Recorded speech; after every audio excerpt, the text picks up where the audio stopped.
లూకాసు వార్త 2వ అధ్యాయము 1వ వచనం నుంచి 5వ వచనం వరకు నేను చదువుతాను. లూకాసు వార్త 2వ అధ్యాయము 1వ వచనం నుంచి 5వ వచనం వరకు. ఆ దినములలో సర్వలోకమునకు ప్రజా సంఖ్య వ్రాయవలెనని కైసరు ఔగుస్తు వలన ఆజ్ఞ ఆయను. అది కురేనియా సిరియా దేశమునకు అధిపతి అయి ఉన్నప్పుడు జరిగిన మొదటి ప్రజా సంఖ్య. అందరూ ఆ సంఖ్యలో వ్రాయబడుటకు తమ తమ పట్టణములకు వెళ్ళిరి. యోసేపు దావీదు వంశములోను గోత్రములోను పుట్టినవాడు గనుక తనకు భార్యగా ప్రదానము చేయబడి గర్భవతి అయి ఉండిన మరియతో కూడా ఆ సంఖ్యలో వ్రాయబడుటకు గలిలయలోని నజరేతు నుండి యూదయలోని బెత్లెహేమనబడిన దావీదు ఊరికి వెళ్ళెను. వారక్కడ ఉన్నప్పుడు ఆమె ప్రసవ దినములు నిండెను గనక తన తొలిచూలి కుమారుని కని పొత్తిగుడ్డలతో చుట్టి సత్రములో వారికి స్థలము లేనందున ఆయనను పశువుల తొట్టెలో పరుండబెట్టెను. దేవుడి వాక్యంతో మనతో మాట్లాడును గాక. ఆమేన్.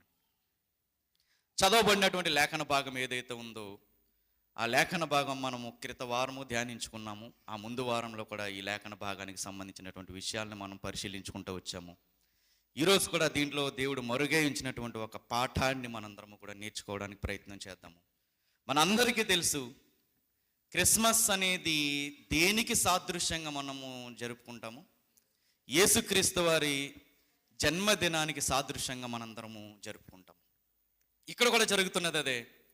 యేసుక్రీస్తు వారు పుట్టడానికి ముందు ఏం జరుగుతుంది అంటే, ప్రజా సంఖ్య రాయించుకోవడానికి యోసేపు గారు మరియ గారు ఎక్కడి నుంచి వెళ్ళారు. వారు ఏ పట్టణంలో అయితే ఉన్నారో అక్కడి నుంచి ఎక్కడికి వచ్చారంటే బెత్లెహేం అనేబడి గలిలయలోని నజరేతు నుండి యూదయలోని బెత్లెహేం అనబడిన దావీదు ఊరికి వచ్చారు. ఇక్కడ మనం పరిశీలించవలసినటువంటి ఒక మాట ఏంటి అంటే, వాళ్ళు ఎక్కడి నుంచి వచ్చారంటే నజరేతు నుండి బెత్లెహేం అనేటటువంటి దావీదు ఊరికి వచ్చారు. ఈ బెత్లెహేము అనేటటువంటి ఈ ఊరు ఏం చేస్తుందంటే, ఈ ఊరిలో ఉన్నటువంటి కొంతమంది జనాంగాన్ని 2 రకాలుగా విభజిస్తుంది.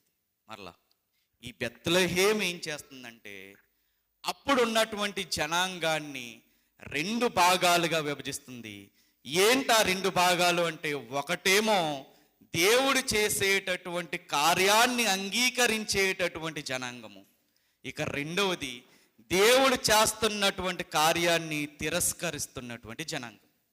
ఒక జనాంగమేమో దేవుడు ఏదైతే చేయబోతున్నాడో దాన్ని ఆసక్తిగా అంగీకరించేటటువంటి జనాంగము. ఇక రెండవ జనాంగం ఏంటి అంటే, దేవుడు చేయబోతున్న దాన్ని తెలిసి కూడా తిరస్కరిస్తున్నటువంటి జనాంగాన్ని మనము ఇక్కడ చూస్తాం. యేసుక్రీస్తు వారు చెప్తారు, ఆయన అంగీకరించే వాళ్ళు ఉంటారు, అంగీకరించినటువంటి జనాంగము కూడా ఉంటారు. యోహాను సువార్త 1వ అధ్యాయము 11వ వచనం. ఇక్కడ యోహాను గారు చెప్తున్నారు ఏంటంటే, 1వ అధ్యాయం 11వ వచనం, ఆయన తన స్వకీయుల యొద్దకు వచ్చెను, ఆయన స్వకీయులు ఆయనను అంగీకరింపలేదు. 12వది, తను ఎందరు అంగీకరించిరో వారందరికీ, అనగా తన నామమందు విశ్వాసం ఉంచిన వారికి దేవుని పిల్లలగుటకు ఆయన అధికారము ఇచ్చిన. ఇక్కడ ఎంతమంది జనాంగం మనకు కనపడుతున్నారు? ఆయనని అంగీకరించిన వాళ్ళు మనకు కనపడుతున్నారు, మరలా అంగీకరించిన వాళ్ళు కూడా మనకి ఇక్కడ కనపడుతున్నారు. ఎక్కడున్నారు ఈ జనాంగము అంటే, ఈ బెత్లెహేము పురం అనేది ఏదైతే ఉందో, దావీదు పురం అనేది ఏదైతే ఉందో, ఆ దావీదు పురంలో ఈ 2 కేటగిరీస్కి సంబంధించినటువంటి జనాంగాలు కనపడుతున్నారు. అంగీకరించే జనాంగం ఉంది, అంగీకరించని జనాంగం కూడా ఉంది. ఈ బెత్లెహేము అనేటటువంటి ఈ గ్రామానికి లేదా ఈ పట్టణానికి ఒక ప్రాముఖ్యత అనేది ఉంది. ఏం జరిగింది బెత్లెహేములో అంటే, యాకోబు భార్య అయినటువంటి రాహేలుని బెత్లెహేములోనే పాతిపెట్టారు. వాళ్ళ ప్రయాణంలో ఉండగా బెత్లెహేములోనే పాతిపెట్టారు. ఇక పాత నిబంధన గ్రంథంలో మనం చూసేటటువంటి నయోమి గారు ఎవరైతే ఉన్నారో, ఆ నయోమి గారి యొక్క సొంత ఊరేంటి? బెత్లెహేం. బెత్లెహేంలో ఉన్నటువంటి ఆమె అక్కడ కరువు రావడం వల్ల ఎక్కడికి వెళ్ళిపోతుందంటే వేరే ప్రాంతాలకు వెళ్ళిపోతుంది. బెత్లెహేం అనేటటువంటి గ్రామం ఎవరికి సంబంధించింది? నయోమికి సంబంధించింది, ఆమె భార్యకు కూడా సంబంధించింది. ఇంకా ఈ బెత్లెహేంలో ఏం జరిగిందయ్యా అంటే, రూతు గారు బోయాజు గారిని కలిసినటువంటి ప్రదేశం కూడా బెత్లెహేం. కరువు వచ్చిందని చెప్పి బెత్లెహేంని విడిచి వెళ్ళిపోయారు. తర్వాత అక్కడ అన్నీ కోల్పోయిన తర్వాత మరలా ఈమె ఎక్కడికి వస్తుందంటే నయోమి తన సొంత గ్రామమైన బెత్లెహేముకు వస్తుంది. ఇంకా మనం చూసినట్లయితే ఇదే బెత్లెహేములో మనందరికీ తెలిసినటువంటి ఒక అతిపెద్ద రాజు ఎవరైనా దావీదు గారు. దావీదు గారి జన్మస్థలం కూడా బెత్లెహేమే. ఈ బెత్లెహేం అనేటటువంటి పురంలో ఒక గొర్రెల కాపరిని దేవుడు ఏం చేశాడంటే, దావీదు గారిని ఏం చేశారంటే ఒక రాజుగా దేవుడు నియమించుకున్నాడు. ఇంకా చెప్పాలి అంటే ఆయనతో ఒక ప్రమాణం చేశారు దేవుడు. ఏంటి ఆ ప్రమాణం అంటే రెండవ సమూయేలు గ్రంథము 7వ అధ్యాయము 2వ సమూయేలు గ్రంథం 7వ అధ్యాయము 16వ వచనం. నీ మట్టుకు నీ సంతానమును నీ రాజ్యమును నిత్యము స్థిరమగును, నీ సింహాసనము నిత్యము స్థిరపరచబడును అనెను. ఏం జరుగుతుంది బెత్లెహేములో అంటే దావీదు గారికి దేవుడు ఒక వాగ్దానాన్ని ఇస్తున్నాడు. ఆ వాగ్దానం ఎలాంటిది అంటే నిత్యము నీ సింహాసనం ఎలా ఉంటుందంటే స్థిరంగా అలా నిలిచిపోతుంది అని అన్నారు. ఇంకా ఆఖరిదిగా అప్పుడు మనం చదువుకున్న వచనం దగ్గరికి వస్తే ఇదే బెత్లెహేంలో ఏం జరుగుతుంది, లోకాన్ని రక్షించేటటువంటి ఒక లోక రక్షకుడు కూడా ఏ ఊరిలో పుడుతున్నారు, బెత్లెహేం అనేటటువంటి చిన్న గ్రామంలో లోక రక్షకుడు పుడుతున్నాడు. ఇవన్నీ కూడా ఎక్కడ జరుగుతున్నాయంటే బెత్లెహేంలో జరుగుతున్నాయి. ఇదే బెత్లెహేంలో ఏం జరుగుతుందంటే మనుషులు 2 రకాలుగా విడిపోతున్నారు.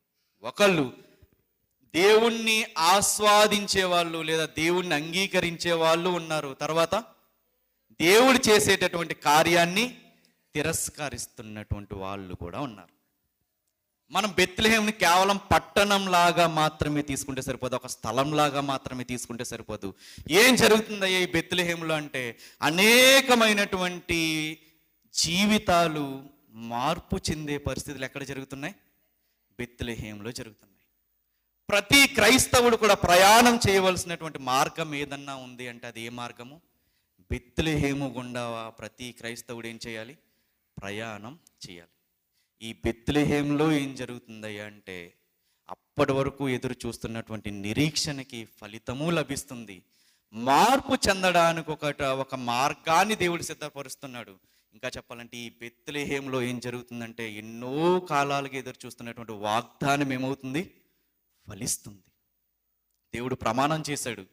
ప్రమాణం చేసినటువంటి ఆ ప్రమాణము ఎక్కడ జరుగుతుంది, బెత్లెహేములో ఆ ప్రమాణాన్ని దేవుడు ఏం చేస్తున్నాడంటే స్థిరపరుస్తున్నాడు. ఒక రకంగా చెప్పాలంటే ఆ బెత్లెహేములో జీవితాలు అనేవి ఒక కొత్త మార్గంలోకి మారడానికి అవకాశం కలుగుతుంది.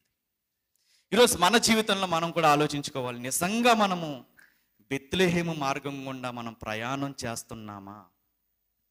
ఈ బెత్లెహేంలో ఏం జరుగుతుందంటే దేవుడు మనుషుల దగ్గరికి రావడానికి ప్రయత్నం చేస్తున్నారు, కానీ మనుషులు మాత్రం ఏమవుతున్నారు, దేవుడికి దూరం అయిపోతున్నారు. ఈ బెత్లెహేం ఎలాంటిదయ్యా అంటే దేవుడు నీకు దగ్గరగా వచ్చేటటువంటి స్థలం అది.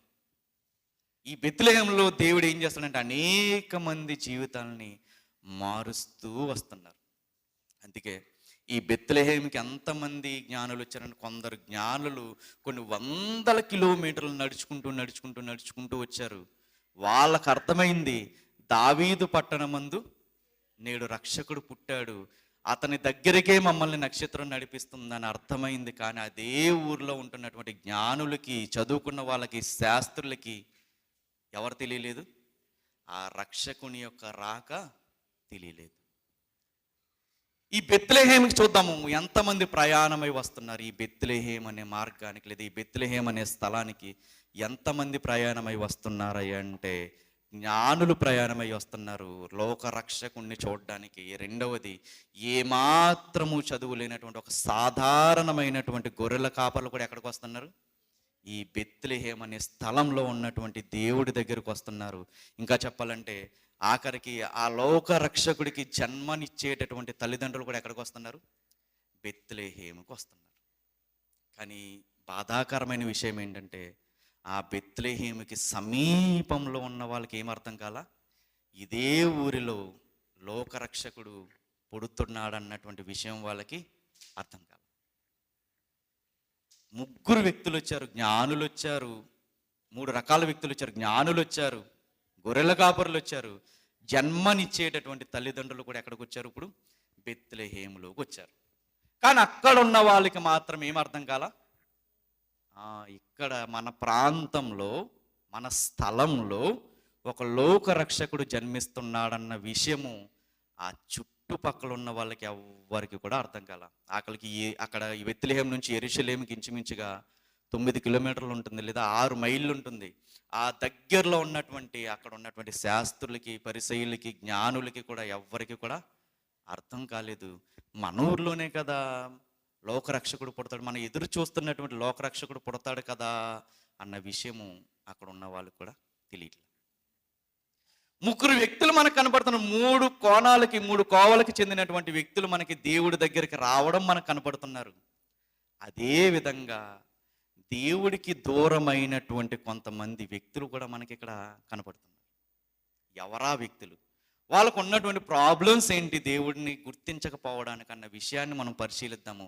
ఒకవేళ ఇందులో మనం ఏ కోవకు చెందినటువంటి వారుగా ఉన్నామో కూడా మనల్ని మనం పరిశీలన చేసుకుందాము.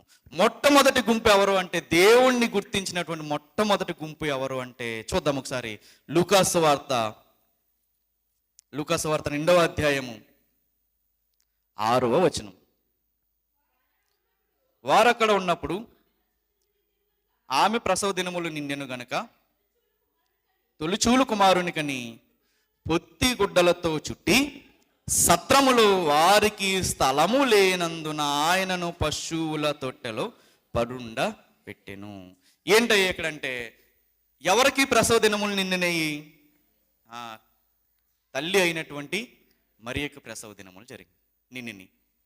ఏమవుతుందంటే, ప్రజాసంఖ్య రాయించుకోవడానికి నజరేతు నుంచి ఎక్కడికి వస్తున్నారు వీళ్ళు? బెత్లెహేము అనేటటువంటి మార్గానికి వస్తుంది. చూడండి, నజరేతు నుండి బెత్లెహేముకి ఇంచుమించుగా 150 కిలోమీటర్లు. నెలలు నిండినటువంటి, గర్భం దాల్చినటువంటి ఆ స్త్రీ ఎన్ని కిలోమీటర్లు నడిచింది? 150 కిలోమీటర్లు నడుచుకుని వచ్చింది. ఎక్కడికి?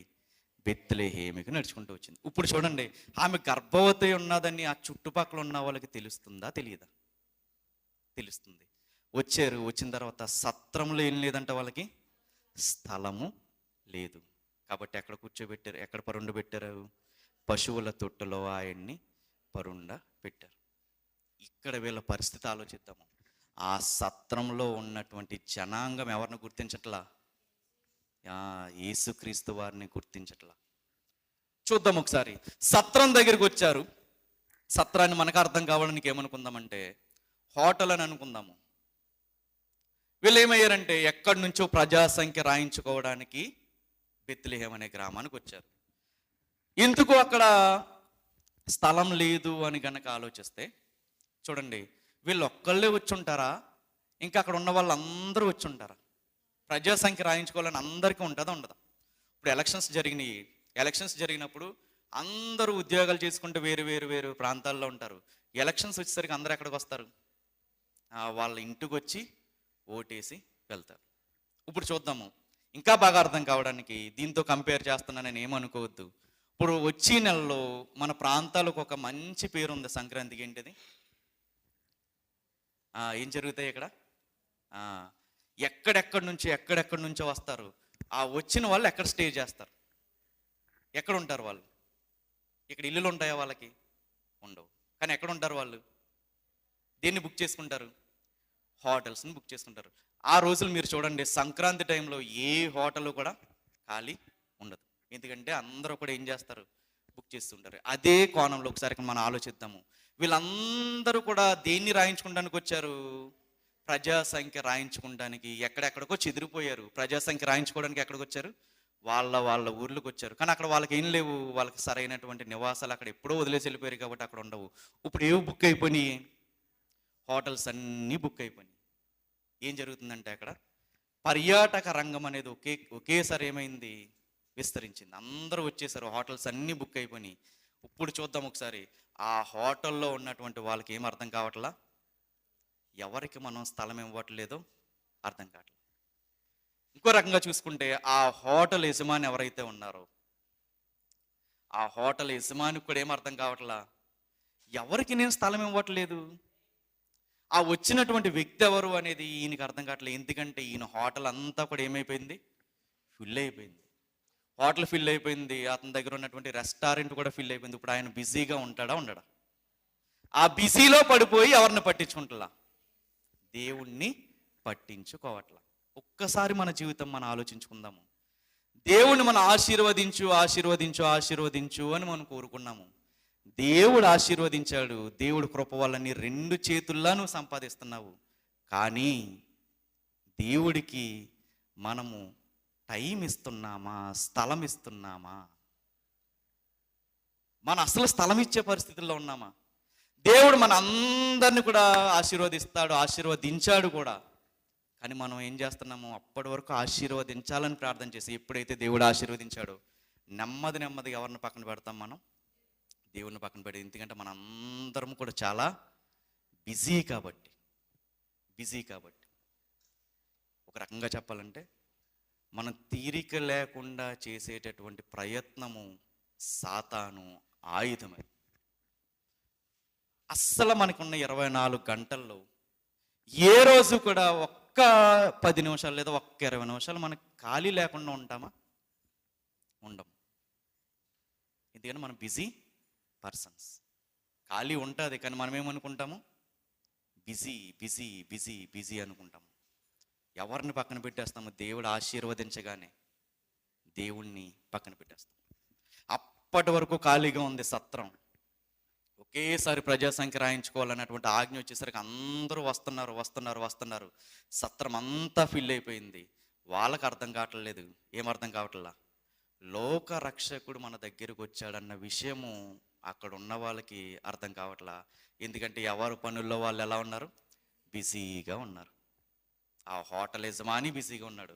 ఆఖరికి ఆ హోటల్లోకి రావడానికి ఉన్నటువంటి అక్కడ గేట్ మ్యాన్ కూడా కనీసం ఈవిడ ఎవరో అన్నటువంటి విషయాన్ని గుర్తించకుండా ఉన్నాడు. ఒకవేళ చూడండి వాళ్ళు ఎంత బిజీగా ఉన్నారంటే, సత్రంలో స్థలం లేనందున ఎక్కడ ఉన్నారంటే ఆయన పశువుల తొట్టెలో పరుండబెట్టారు. పశువుల తొట్టెలో పరుండబెట్టారంటే ఇంచుమించుగా ఒక రకంగా చూసుకుంటే సత్రంలో స్థలం లేదు కాబట్టి పక్కన ఉన్నటువంటి పశువుల తొట్టెలోకి తీసుకెళ్లారు అనుకుంటే, ఇప్పుడు లోకరక్షకుడు వాళ్ళకి దగ్గరలో ఉన్నాడా, దూరంగా ఉన్నాడు? దగ్గరలో ఉన్నటువంటి లోకరక్షకుణ్ణి ఆ దగ్గర ఉన్నటువంటి జనాంగం ఏం చేశారు, గుర్తించలేకపోయారు. కానీ విచిత్రం ఏంటంటే ఎవరు గుర్తించారు, ఎక్కడో 100 మైళ్ళ దూరంలో ఉన్నటువంటి జ్ఞానులు గుర్తించగలిగారు. దగ్గరున్న వాళ్ళే గుర్తించలేకపోయారు. ఈరోజు మనం బిజీ లైఫ్లో పడిపోయి మన లోకరక్షకుడికి మనము స్థలం ఇవ్వట్లేదేమో మన ఇంట్లో. ఆ రోజు సత్రములు ఎవరు పనిలో వాళ్ళు బిజీగా ఉన్నారు, వచ్చిన వాళ్ళు ఎవరో కూడా గుర్తించలేకపోయారు. కనీసం ఆయన పుట్టిన తర్వాత కూడా ఆయన్ని గుర్తించలేకపోయారు. ఈరోజు మనం బిజీ బిజీ బిజీ అనుకుంటున్నాము. బైబిల్లో కూడా ఒక బిజీ పర్సన్ ఉన్నారు. ఆయన ఏం చేస్తున్నాడో చూద్దాం. అపోస్తుల కార్యములు 10వ అధ్యాయము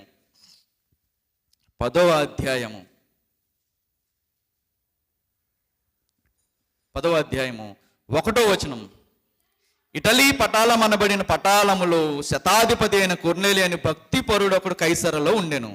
చూడండి, అతడు తన ఇంటి వారందరిలో కూడా దేవుని యందు భయభక్తులు గలవాడై ఉండి ప్రజలకు బహుధర్మము చేయుచు ఎల్లప్పుడూ దేవునికి ప్రార్థన చేయువాడు. చూడండి, ఈయన క్యాడర్ ఏంటి, శతాధిపతి అంటే 100 మందికి అధిపతి. సైన్యంలో ఉన్నటువంటి 100 మందిని ఈయన ఏం చేయాలి, కాపలా కాసేటటువంటి వాళ్ళని నియంత్రించేటటువంటి ఒక అధిపతి. చూడండి, అసలు ఈయన ఖాళీ ఉంటుందా? 100 మందిని నియంత్రించాలంటే 100 మందితో 100 సార్లు మాట్లాడాలా, మాట్లాడకూడదు? 100 మందితో 100 విషయాలు చెప్పాలి కదా. అయినా కానీ చూడండి, అంత బిజీ పర్సన్ అయినా కానీ ఈయన ఏం మాట్లాడలేదంట. అప్పుడప్పుడు ప్రార్థన చేయువాడు అని ఉందా, ఎల్లప్పుడూ ప్రార్థన చేయువాడు అని ఉందా? ఎల్లప్పుడూ ప్రార్థన చేయవాడు. ఈయనతో పోల్చుకుంటే ఈయనంత బిజీయా మనము? కానీ మనం ఏం చేస్తున్నాము? దేవుణ్ణి గుర్తించడంలో మనం ఏమవుతున్నాం? ఒక్కొక్కసారి మనము వెనక పడుతున్నాం. దేవుడు అంటున్నాడు, మొదట నా రాజ్యాన్ని, నా నీతిని వెతకండి, వెతకండి, వెతకండి, అప్పుడు సమస్తాన్ని మీకు నేను అనుగ్రహిస్తాను, సమస్తాన్ని నేను అనుగ్రహిస్తాను. ఆనాడు ఆ హోటల్ యజమానికి తెలియలా, ఆ సత్రపు యజమానికి తెలియలా, ఆ సత్రంలో ఉంటున్నటువంటి జనానికి కూడా తెలియలా. ఎవరు పనుల్లో వాళ్ళు ఎలా ఉన్నారు? బిజీగా ఉన్నారు. ఎవరిని పక్కన పెట్టేశారు? దేవుణ్ణి పక్కన పెట్టేసి గుర్తించలేకపోయారు. మన జీవితంలో కూడా ఒకవేళ ఈరోజు పొరపాటున నీ నోటంట ఎందుకు మందిరానికి రాలేదని అడిగినప్పుడు, ఈరోజు నాకు కొంచెం పనుంది, అందుకు కుదరలేదు అనేటటువంటి సమాధానం ఒకవేళ వస్తుందేమో మన జీవితంలో నుంచి, మన నోట్లో నుంచి. కానీ మనకి ఈ శతాధిపతి నేర్పుతున్నాడు, నాకంటే నువ్వు బిజీయా? నాకంటే పనులు ఎక్కువ ఉన్నాయా నీకు? కానీ నేనేం చేస్తున్నాను? ఎల్లప్పుడూ దేవునికి ప్రార్థన చేస్తున్నాను. ఇప్పుడు ఈ సత్రంలో ఉన్నటువంటి జనాంగము, జాగ్రత్తగా వినాలి, ఈ సత్రంలో ఉన్నటువంటి జనాంగము దేవుణ్ణి చూడాలి అని అనుకుంటే ఖచ్చితంగా దేన్ని దిగి రావాలి? ఆ సత్రాన్ని దిగి రావాలి. ఆ దేవుణ్ణి, పుట్టినటువంటి లోకరక్షకుణ్ణి గనక చూసి తరించాలంటే వీళ్ళు చేయవలసినటువంటి పని ఏంటి అంటే, వాళ్ళకు ఉన్నటువంటి మేడలు, మిద్దెలు దిగి రావాలి. ఎందుకు? యేసుక్రీస్తు వారి జననం ఎక్కడ జరిగింది? పశువుల తొట్టెలో ఆయన ఉన్నాడు. అటువంటి దేవుణ్ణి చూడాలి అంటే, ఆ దేవుడి యొక్క మహిమని మనం ఆస్వాదించాలి అంటే, మనకున్నటువంటి అన్నిటిని విడిచిపెట్టి సంఘంలో ఎలా ఉండాలి? దీనత్వంతో ఉండాలి. నీకు లోకంలో ఉద్యోగమే ఉండుండొచ్చు, దేవుడు నిన్ను బహుగా ఆశీర్వదించి ఉండొచ్చు, పక్క వాళ్ళతో పోల్చుకున్నప్పుడు దేవుడు నిన్ను ఆర్థికంగా చాలా చాలా బలపరిచి ఉండొచ్చు. కానీ దేన్ని దిగి రావాలి? వాటన్నిటినీ దిగి వచ్చి దేవుడి ఎదుట ఏం చేయాలి? మోకాళ్ళు లేసినప్పుడు మాత్రమే దేవుడేంటో నీకు అర్థమవుతుంది, దేవుడి మహిమ ఏంటో నీకు తెలుస్తుంది. మనం అనుకుంటాము, మనలో ఉన్న చాలామంది అనుకుంటాము, దేవుడు అనేవాడు ఎక్కడ ఉంటాడంటే పెద్ద పెద్ద సంఘాలలోనే దేవుడు ఉంటాడేమో అని మనం అనుకుంటాము. ఏ సంఘం అయితే కొంచెం హడావిడిగా కనపడుతుందో ఆ సంఘంలో అయ్యో బాబోయ్ చాలా గొప్ప ఆరాధన జరిగిపోయిందని మనం అనుకుంటాము. ఒక రకంగా చెప్పాలంటే మొన్న ఒక సేవకుడు అంటున్నాడు, పొగేసే ఆరాధనలు ఈరోజు బాగా పెరిగిపోయినాయి అంట. ఏ ఆరాధనలు అవి? పొగేసే ఆరాధన. ఏం జరుగుతుందంటే, ఆరాధన చేస్తున్నారు, డిస్కో లైట్లకి ఈ స్టేజ్ మీద ఉన్న లైట్లకి ఏమాత్రం తేడా లేదు. ఒక రకంగా చెప్పాలంటే ఆ స్టేజ్ మీదకి ఏం వదులుతున్నారంటే, స్మోక్ ఉంటుంది కదా, ఆ పొగ కూడా వదులుతున్నారంట. దేవుడు అందులో ఉంటానని చెప్పాడా? అల్లరితో కూడిన ఆట పాట. పరిశుద్ధుల సంఘం అన్నిటిలో దేవుడు సమాధానమునికే కర్త గాని అల్లరికి కర్త కాదు. హంగులు ఆర్భాటాలు ఉంటేనే దేవుడు ఉంటాడని అనుకోవడము ఏంటది? అమాయకత్వం. ఎవరైతే 2-3 కూడిన నామమున ప్రార్థిస్తారో అక్కడ నేను ఉంటాను. పెద్ద సంఘాల్లోనే దేవుడు ఉంటాడు, అక్కడ వెళ్ళకేందే మనకు ఆశీర్వాదం వస్తుందని బైబిల్లో ఎక్కడన్నా ఉందా? పెద్ద పెద్ద ఆరాధనలోనే దేవుడు ఉంటాడు, పెద్ద పెద్ద బాక్సులు పెట్టిన చోట ఆరాధన చేస్తేనే దేవుడు వింటాడు అని ఎక్కడన్నా బైబిల్లో ఉందా? లేదు. దేవుడి యొక్క ఔన్నత్యం ఎక్కడ కనపడుతుందంటే చిన్న చిన్న వాటిలోనే దేవుని యొక్క ఔన్నత్యం కనపడుతుంది. మనం ఏం చేస్తామంటే మనకంటే ఎక్కువ ఆశీర్వదించబడిన వారిని మనం చూస్తాము, అబ్బా ఎంత బాగా ఆశీర్వదించబడ్డారో అని అనుకుంటాము. కానీ దేవుడు అంటున్నాడు, వాళ్ళ ఆశీర్వాదాన్ని నువ్వు చూస్తున్నావు, వాళ్ళ వెనకాల ఉన్నటువంటి బాధల్ని చూడలేకపోతున్నావు. ఒకవేళ డబ్బు ఉంటేనే ఆశీర్వాదం అని అనుకుంటే, ఈరోజు డబ్బున్న వాళ్ళు ఎంతమంది ఆత్మహత్యలు చేసుకోవట్లా? అందులోనే ఆశీర్వాదం ఉందా అంటే దేవుడు అంటున్నాడు, కొంచెము కలిగి ఉంటే నిన్ను దేవుడు నేనేం చేస్తాను అంటున్నాడు, ఆశీర్వదిస్తాను. నీ రెక్కల కష్టార్జితాన్ని నేను ఆశీర్వదిస్తాను. చిన్న చిన్న వాటిలోనే ఎవరు ఉంటున్నారు? దేవుడు ఉంటున్నాడు. ఆ చిన్న వాటిని దేవుడు ఏం చేస్తున్నాడు? పెద్దగా మారుస్తున్నాడు. హంగులు ఆర్భాటాల్లోనే దేవుడు ఉంటాడని గనక మనం అనుకుంటే, హంగులు ఆర్భాటాల్లోనే గనక ఆరాధన ఉంటుందని మనం అనుకుంటే, మనకంటే అమాయకులు ఎక్కడ కూడా లేరు దేవుని దృష్టిలో. ఈ లోకం దృష్టిలో ఏంటంటే మనం చూస్తూ ఉంటాము, ఈ క్రిస్మస్ సీజన్లో క్రిస్మస్ పేరు చెప్పి ఎంత అల్లరి జరుగుతుంది. మీరు మీరు చూసుంటారు. పెద్ద పెద్ద బాక్సులు పెడితేనే క్రిస్మస్ బాగా జరిగినట్టు. ఎవరన్నా మా క్రిస్మస్ బాగా జరిగింది అని అంటే ఒకసారి మీరు అడగండి వాళ్ళని, ఎలా జరిగిందని అడగండి. వాళ్ళు చెప్పే మాట ఏంటంటే డ్యాన్సులు, పాటలు, ఇంకొక రకమైన ఒక బాధాకరమైన విషయం ఏంటంటే ఆ స్కిట్లు, దీనికి మించిన డీజే సాంగ్స్. నిత్యము స్తుతించిన నీ రుణము తీర్చలేను, సమస్తము నీకు ఇచ్చిన నీ త్యాగము మరులేను. ఎంత బాగుంటుంది ఈ పాట. దానికి కూడా ఏమొచ్చిందంటే దానికి డీజేని యాడ్ చేశారు. బాధాకరమైన విషయం ఏంటంటే ఆ పాటకు కూడా స్టేజ్ మీద డ్యాన్సులు వేస్తున్నారు.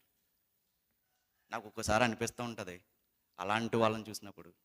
నేను సాధారణంగా ఏ సేవకుడిని ఏమన్నాను, కానీ ఈ సమయంలో ఆ సేవకుడు చెప్పాల్సిన మాట ఏంటి? ఇలాంటి పాటలు వేస్తే దేవుడు అంగీకరిస్తాడా? ఒకసారి చూద్దాం అసలు అంగీకరిస్తాడు లేదో. మొదటి కొరింథీయులకు రాసిన పత్రిక 14వ అధ్యాయము 33వ వచనం. అలాగే పరిశుద్ధ సంఘములన్నిటిలో దేవుడు సమాధానమునికే కర్త కానీ అల్లరికి కర్త కాడు. అందుకే అల్లరితో కూడిన ఆటపాటలు నా దగ్గర పనికిరావు అని చెప్పాలి సేవకులు. అటువంటి డ్యాన్సులు వేస్తున్నారు. రే నువ్వు డ్యాన్సులు వేసావంటే దేవుడు కాళ్ళు ఎరగొట్టు కూర్చోబెడతాడు ఇంట్లో. ఏం ఉపయోగం ఉంది అటువంటి డ్యాన్సుల వల్ల? ఒక హృదయంతో ఎంతో బాధతో రాసినటువంటి సేవకుడు ఉంటాడు ఆ పాటని. ఆయన హృదయంలో దేవుడిచ్చిన తలంపులతో దేవుణ్ణి అనుభవించి రుచి చూసి ఆయన ఎరిగి రాసినటువంటి పాటల్ని ఈరోజు నిజంగా ఒళ్ళు కొవ్వెక్కడానికి కాకపోతే ఎందుకు వేస్తున్నారు అలా అటువంటి డ్యాన్సులు? చెప్పండి. బాధాకరమైన విషయం ఏంటంటే ఎప్పుడూ సంఘానికి రాడాడు యూత్. ఎప్పుడు కనపడతాడు? డిసెంబర్ వచ్చేసరికి కనపడతాడు. ఎందుకు కనపడతాడంటే వాడు లోకంలో నేర్చుకున్నటువంటి ఆ చెత్త అంతటిని కూడా ఆ నెలలో ఏం చేస్తాడు? సంఘంలో పెడతాడు. బయట వేసిన కుప్పు గంతులన్నీ తీసుకొచ్చి ఇప్పుడు ఎవరికి నేర్పుతాడు? సంఘంలో ఉన్నటువంటి యవ్వనస్తులకి నేర్పుతాడు. నాకు అనిపిస్తూ ఉంటుంది ఆ పాస్టర్ అని వాడు కాళ్ళు ఎరగొడతాడని మళ్ళీ వస్తాడాడు అటువంటి నేర్పుతాడాడు. మనం ఏమనుకుంటామంటే ఎప్పుడూ సంఘానికి రాడాడు, ఎప్పుడూ దేవుని సన్నిధిలో మోకాళ్ళు చేసిన ప్రార్థన అనుభవం ఉండదాడికి. కరెక్ట్గా వస్తాడు ఎప్పుడు? డిసెంబర్ నెలలో వస్తాడు. డిసెంబర్ నెలలో వచ్చిన తర్వాత ఏం చేయాలంటే ఆడికి ఖచ్చితంగా ఏమి ఇచ్చేయాలి? ఒక యాక్షన్ సాంగ్ ఇచ్చేయాలి. ఒకవేళ పొరపాటున సమయాభావంతో పాస్టర్ గనక ఆ పాటకి అవకాశం ఇవ్వకపోతే ఎవరికి బాధ వచ్చేస్తుంది చెప్పండి? ఎవరికి బాధ వస్తుంది? తల్లిదండ్రులకు బాధ వచ్చేది. ఆ సిగ్గు లేకుండా అడుగుతారు వచ్చి పాస్టర్ని, మా ఊడికి ఎందుకు మీరు సమయం ఇవ్వలేదు అని. ఈనాడైనా అయ్యా మా కొడుకు దేవుని మందిరానికి రావట్లేదు, వాడు మారాలని ప్రార్థన చెయ్యి అని అడగనటువంటి తల్లి ఆ రోజు వచ్చి అడుగుద్ది, మా ఊడికి ఎందుకు మీరు సమయం ఇవ్వలేదు? ఆడు లోకంలో యథవేషాలు వేసాడు కదా, అదే ఇక్కడ చూపిద్దాం అనుకుంటున్నాడు కదా, ఆ యథవేషాలు చూపించడానికి సమయం ఎందుకు ఇవ్వలేదని సిగ్గు లేకుండా అడిగే తల్లిదండ్రులు ఉన్నారా లేదా? ఖచ్చితంగా ఉన్నారు.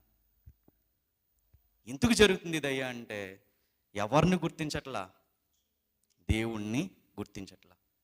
క్రిస్మస్ ఆనందం అని టైటిల్ పెట్టి మనం వేసేటటువంటి ఆ గంతుల్ని దేవుడు అంగీకరిస్తాడా? ఎట్టి పరిస్థితుల్లోనూ అంగీకరించడు.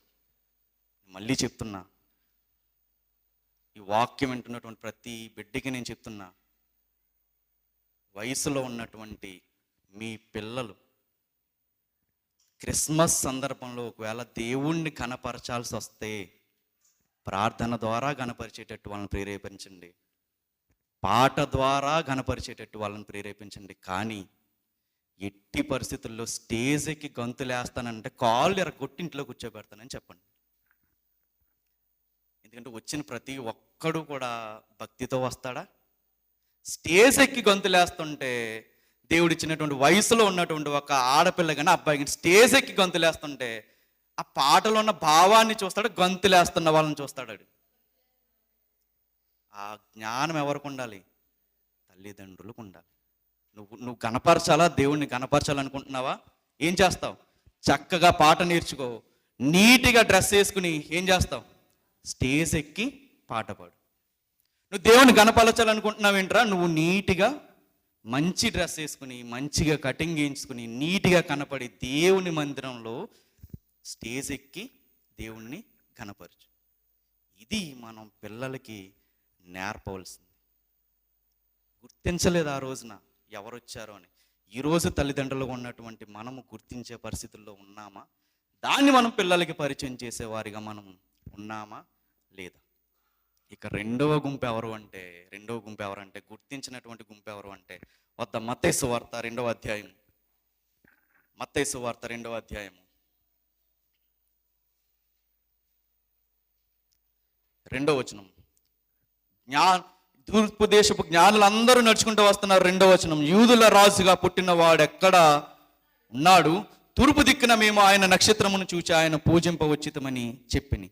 హేరోదు రాజు ఈ సంగతులు విన్నప్పుడు అతడును అతనితో కూడా యెరూషలేము వారందరూ కలవరపడిరి. కాబట్టి రాజు ప్రధాన యాజకులను ప్రజల్లో నుండి శాస్త్రులను అందరినీ సమకూర్చి యేసు ఎక్కడ పుట్టి ఉన్నాడని వారిని అడిగాను. ఏం జరుగుతుందంటే ఇక్కడ తూర్పు దేశ జ్ఞానులు నక్షత్రాన్ని చూసుకుని ప్రయాణం చేసుకుంటూ వచ్చి ఎక్కడ ఆగారంటే యెరూషలేములో ఆగారు.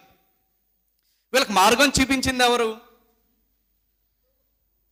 వీళ్ళకి మార్గం చూపిస్తే ఎక్కడి వరకు వచ్చి ఆగారు వాళ్ళు? ఒక నక్షత్రం వీళ్ళకి ముందుగా నడుచుకుంటూ వచ్చిన తర్వాత అక్కడికి వచ్చి ఆగింది.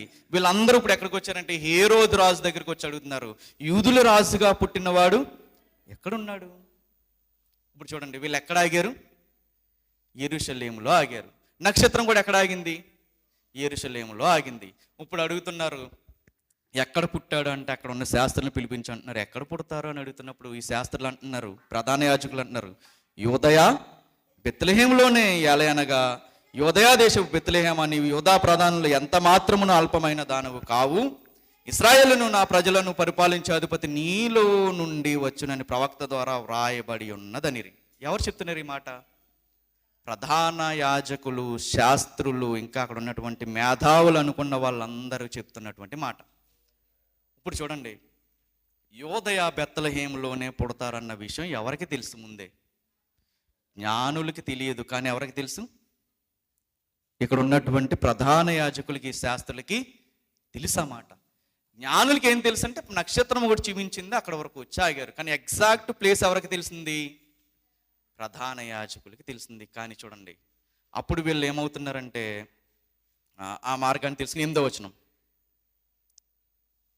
మీరు వెళ్ళి ఆ శిశువు విషయమై జాగ్రత్తగా విచారించి తెలుసుకోని కానీ నేను వచ్చి ఆయనను పూజించినట్లు నాకు వర్తమానము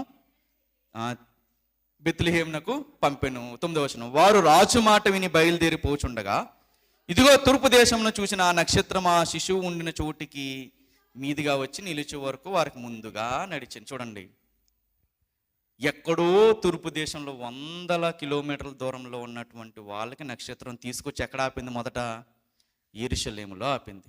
యెరూషలేములో అడుగుతున్నారు, ప్రధాన యాజకులను అడుగుతున్నారు. మరలా ఏం చేశారంటే వీళ్ళని పంపేశారు. పంపేస్తున్నప్పుడు కూడా ఎవరు వీళ్ళకి ముందుగా నడుస్తున్నారు? నక్షత్రం వీళ్ళకి ముందుగా నడిచింది. ఒక్కసారి మనం ఆలోచిద్దాము. ఆయన పుడతాడన్నటువంటి విషయం ఎగ్జాక్ట్గా ఎవరికి తెలిసింది? ప్రధాన యాజకులకి తెలిసింది.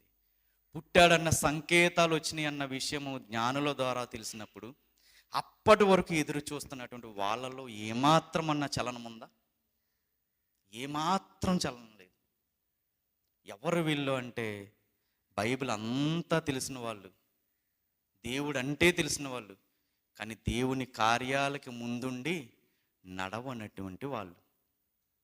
ఒకవేళ ఈ గుంపులో మనం ఉన్నామేమో. దేవుడు అంటే మనకు తెలుసు, దేవుడి యొక్క ప్రేమ ఎలా ఉంటుందో మనకు తెలుసు.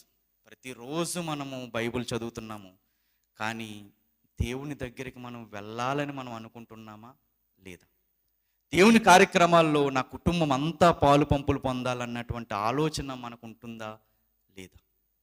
మనకు వాక్యం తెలుసు, వీళ్ళు చూడండి, మీరు వెళ్ళండి అని అంటున్నారు తప్ప, అయ్యో రక్షకుడు పుట్టాడా, మేము కూడా రావాలి ఖచ్చితంగా అని నడుం కట్టుకుని వీళ్ళతో పాటు ప్రయాణం చేసినట్టుగా కనపడుతుందా మనకి?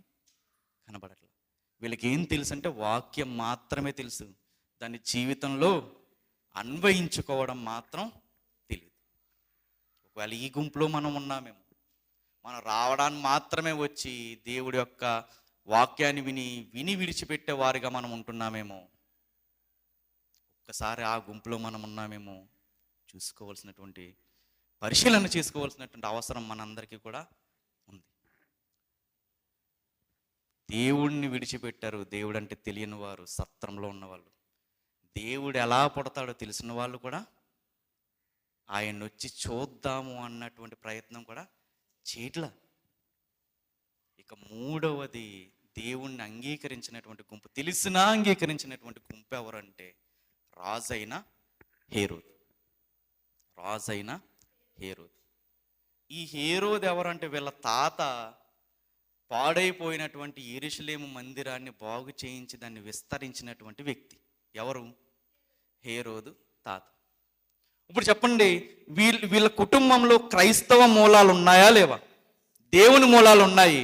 ఈ దేవుని మూలాలు ఉన్నటువంటి ఈయన కూడా చెప్తున్నటువంటి ఒక బాధాకరమైన మాట చూడండి, 8వ వచనం. మీరు వెళ్ళి ఆ శిశువు విషయమై జాగ్రత్తగా విచారించి తెలుసుకొనగానే నేనును వచ్చి ఆయనను పూజించినట్లు నాకు వర్తమానం తండ్రి అని చెప్పి వారిని బెత్లెహేమునకు. ఈయన కూడా ఏమంటున్నాడు, ఫస్ట్ మీరు వెళ్ళండి, మీరు వెళ్ళి చూసి వచ్చిన తర్వాత నేను పూజించడానికి వస్తాను.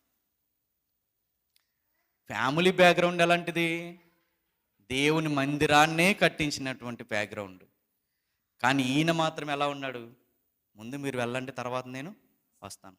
ఈ గుంపులో ఉన్నటువంటి క్రైస్తవులు ఉంటారా ఉండరా? ఫస్ట్ మీరు వెళ్ళండి, వెనకాల నేను వస్తాను. దేవుని పని ఉంది, వెళ్దామా అని అన్నప్పుడు మనం వచ్చే సమాధానం, ముందు మీరు నడిచేయండి, నేను వెనకాల వస్తాను. ఎవరు వీళ్ళు?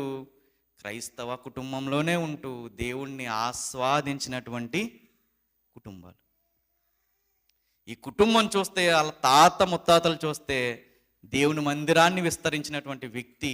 ఆ కుటుంబంలో ఉన్నటువంటి ఈ హేరోదు ఏం చేస్తున్నాడంటే, మెస్సయ్య పుట్టాడు అని ఆనందపడకుండా ఏమవుతున్నాడు, కలవరపడుతున్నాడంట.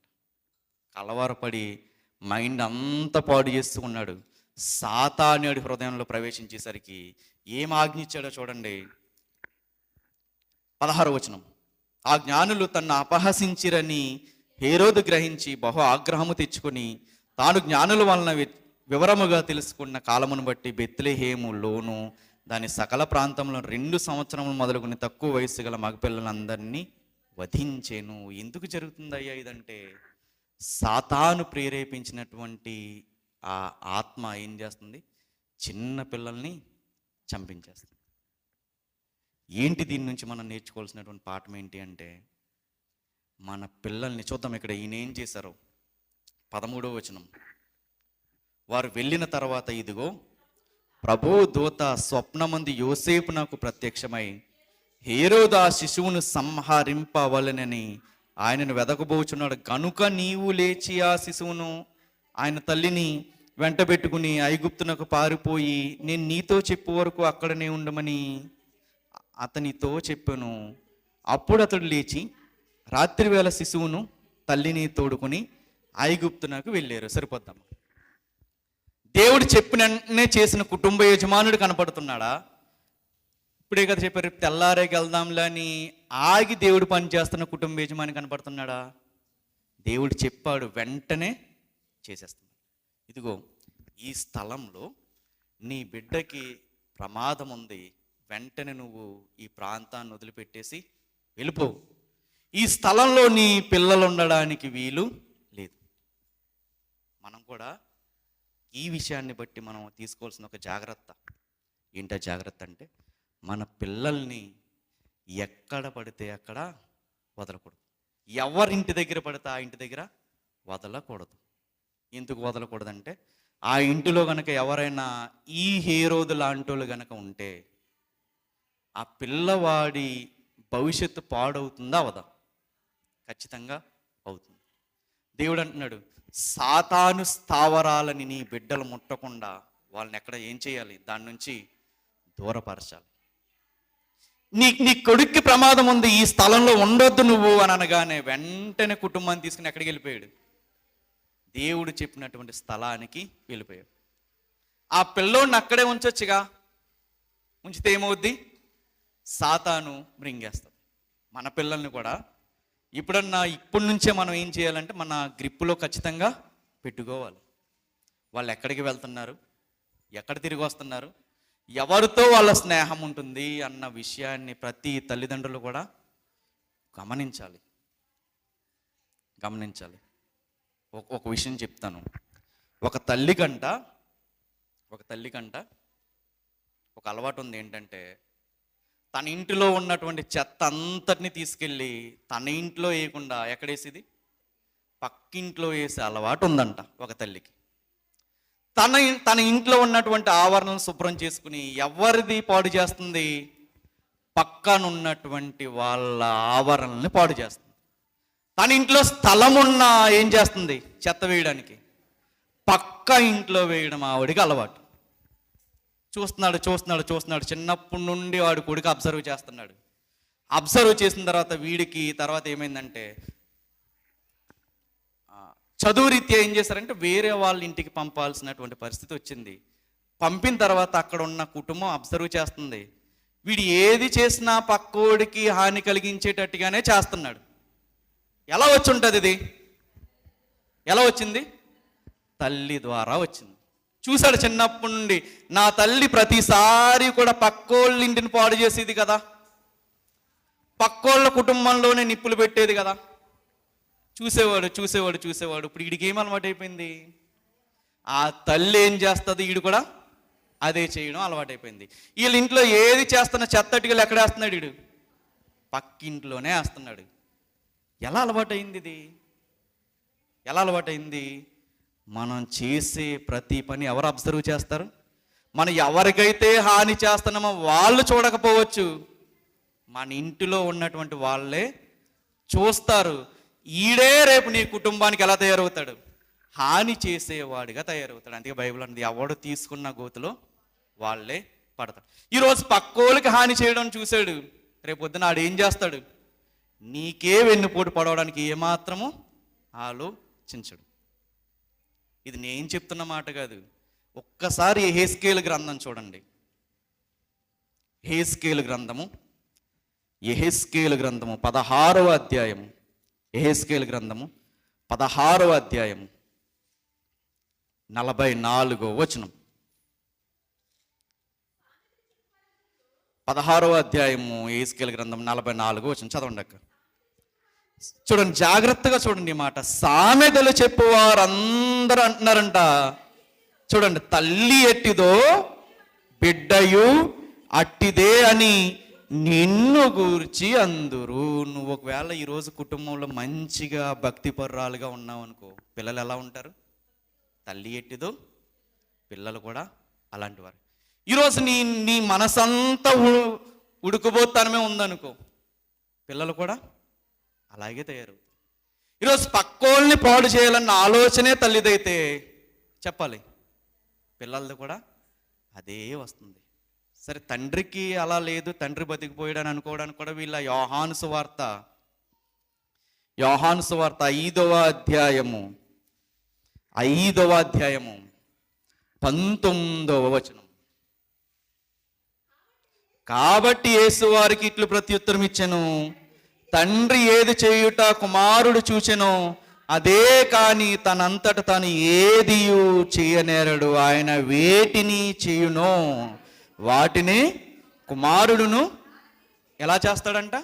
అలాగే చేస్తాడు. అంటే ఇప్పుడు చూడు, తండ్రి చేసేది చూస్తున్నాడా, చూడట్లేదా? ఇప్పుడు కుటుంబ యజమానిగా కనుక ఒకవేళ నీకు స్టైల్గా నేను సిగరెట్ కాలుస్తున్నానని అనుకుంటే, నిన్ను మించిన స్టైలిష్ స్టార్ అవుతాడు ఎవడు? నీ కొడుకు. ఈరోజు నువ్వు ఒకవేళ తాగేసి ఇంటికి వచ్చి కుటుంబాన్ని పాడు చేస్తుంటే నిన్ను మించిన తాగిపోతూ అవుతాడు. ఎందుకంటే తండ్రి ఏది చేయడు కుమారుడు చూసి అలాగే చేస్తాడు. ఈరోజు నువ్వు మోకాళ్ళేసి ప్రార్థన చేసే తండ్రిగా ఒకవేళ నువ్వు ఉంటే, నీ బిడ్డల కోసం నువ్వు కన్నీళ్లు కార్చే తండ్రిగా ఉంటే, నిన్ను చూస్తాడు నీ కొడుకు. ఏం చేస్తాడు? నా కోసం ఇంత కన్నీరు కారుస్తున్నాడు నా తండ్రి, నా తల్లి, వాళ్ళకి నేను ఏమాత్రము అపకీర్తి తీసుకువచ్చే పనులు నేను చేయకూడదు. ఎలా జరుగుతుందంటే, ఇది చూస్తారు, పిల్లలు చూస్తారు మనం చేసేది. మనం ఎవరిని నాశనం చేస్తున్నామో వాళ్ళు చూస్తారు, అబ్జర్వ్ చేస్తారు. ఖచ్చితంగా రేపొద్దున కుటుంబాలను నాశనం కావడానికి వాళ్ళే కారకులు అవుతారు. అంతే కొన్ని విషయాల్లో చూసినప్పుడు ఫస్ట్ బాధేస్తారు, ఏమాత్రం బాధపడను. ఎందుకు? ఈరోజు మనల్ని ఎవరైతే నాశనం చేస్తున్నారో, ఆ నాశనం చేస్తున్న వాళ్ళని ఎవరు చూస్తున్నారు? సొంత ఇంట్లో వాళ్ళే చూస్తున్నారు. వాళ్ళ ద్వారా దేవుడు ఏం చేస్తున్నాడు? ఆ ఇంటికి నాశనాన్ని తెస్తున్నాడు. మనం ఒకరికి మంచి చేస్తే దేవుడు మరలా మనకి ఏం చేస్తాడు? తిరిగి మంచి చేస్తాడు. నువ్వు ఎదుటి వాళ్ళు నీకు ఎలా చేయాలని నువ్వు కోరుకుంటున్నావో నువ్వు కూడా అలాగే వాళ్ళకి చెయ్యి. అప్పుడు దేవుడు ఏం చేస్తాడని నీకు ప్రతిఫలాన్ని ఇస్తాడు. గుర్తించలా, రక్షకుణ్ణి గుర్తించలా. ఎవరు? సొంత కుటుంబంలో క్రైస్తవ మూలాలు ఉన్నటువంటి ఒక కుమారుడు గుర్తించట్లా. ఈరోజు మనము ఒకవేళ అటువంటి గుంపులో ఉన్నామేమో, మనల్ని మనము ఖచ్చితంగా పరిశీలన చేసుకోవాలి. దేవుని మహిమకు మనం దూరం అవడానికి ఒకవేళ బిజీ లైఫ్ ఒకవేళ కారణం అవుతుందేమో. అంగులు ఆర్భాటాలు ఉంటేనే ఆరాధన ఉంటుందని ఒకవేళ మనం భ్రమపడి దేవుని మందిరానికి దూరం అవుతున్నామేమో. ఈ మందిరం స్టార్టింగ్లో కొంతమంది అనేవారు, నా చెవుని పడి ఏంటంటే,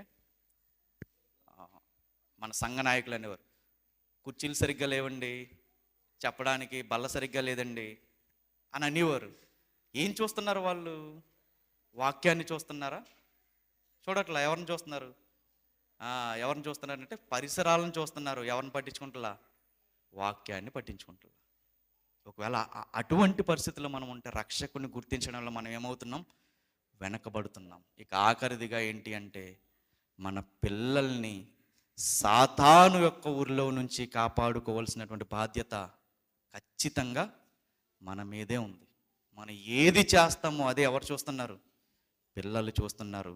ఏమాత్రం తేడా లేకుండా అదే చేస్తారు.